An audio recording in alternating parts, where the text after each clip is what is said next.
Hello, and welcome to Lean Communication. Let's start with the bottom line. My goal is to make you the most effective and valuable communicator that you can be.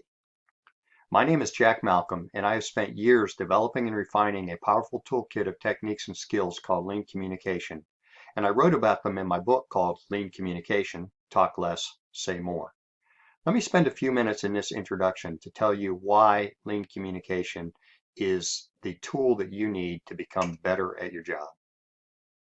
There's 3 points I want to make. The first point is that the most important professional skill that you have is the ability to communicate. The second point is all of us can become much better communicators than we currently are. And the third point is the solution is lean communication. Let's take those points one by one. First, communication is the most important professional skill that you have. That's a big claim, so let me back it up. There's 3 reasons for this. First reason is that you do more of it than any other activity.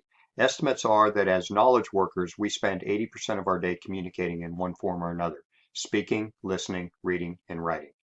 Second is that as a knowledge worker, your contribution is based on the knowledge that you impart to others so that they can do their job. And all that vast knowledge that you have in your brain is absolutely useless to other people unless you can communicate it effectively. And in order to do that, what do you need to do? You need to take in inputs, in other words, learn. You need to process those inputs, in other words, think, and then you need to produce an output that others can value. In other words, you need to communicate properly. So in order to communicate properly, what do you have to do well? Obviously, you need to learn and you need to be able to think. And if communication is the most important thing we do, let's take a thought for a minute as to why we actually communicate.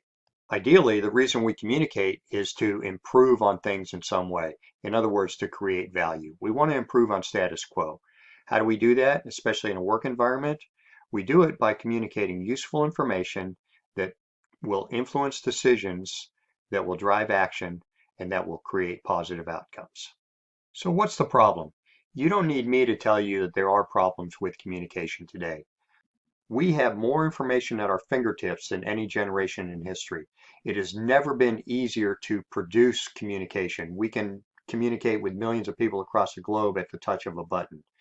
The problem with that is that the easier it is to produce something and the more abundant it becomes, the more the average quality tends to go down.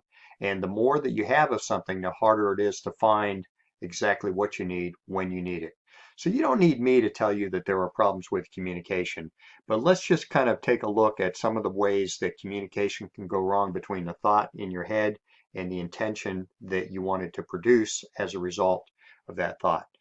Conrad Lorenz put it kind of poetically when he said, "What is thought is not said.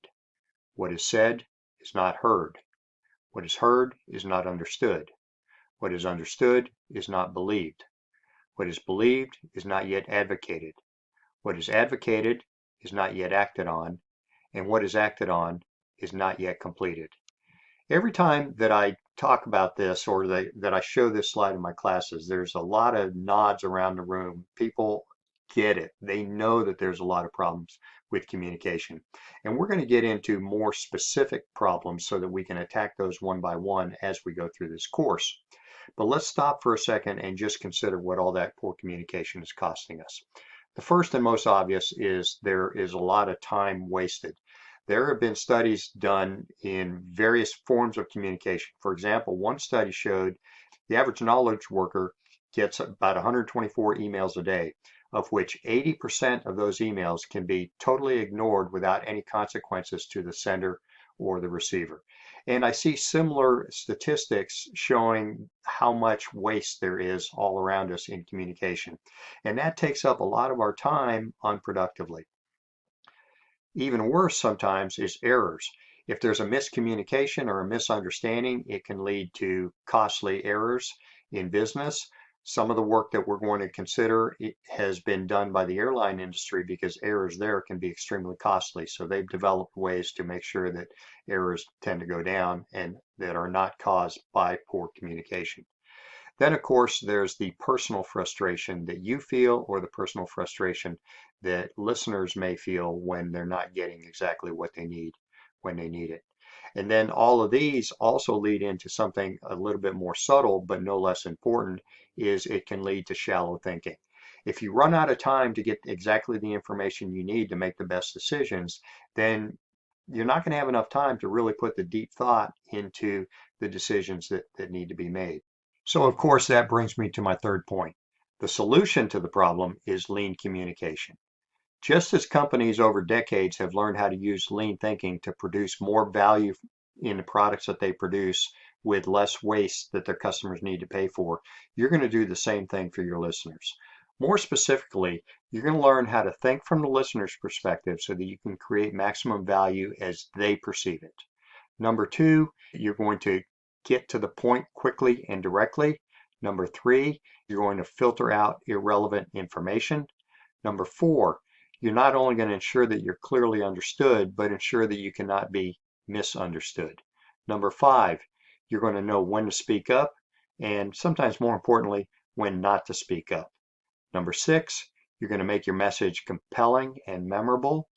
And number seven, you're going to use dialogue to jointly create value so that both parties feel good about the communication and about the decisions that were taken as a result. Let me end this lesson with a brief anecdote. About 7 or 8 years ago, I taught a communications course for one of my clients in Europe. And at the end of the course, one of the students came up to me and said, "You know what I like about your ideas? Is in the end, all of us want to matter. This is going to help me matter more." I truly believe that lean communication will make you a better communicator, a more valued communicator, and you will matter more to the people that you work with and to the people that you surround yourself with. So why don't we get started?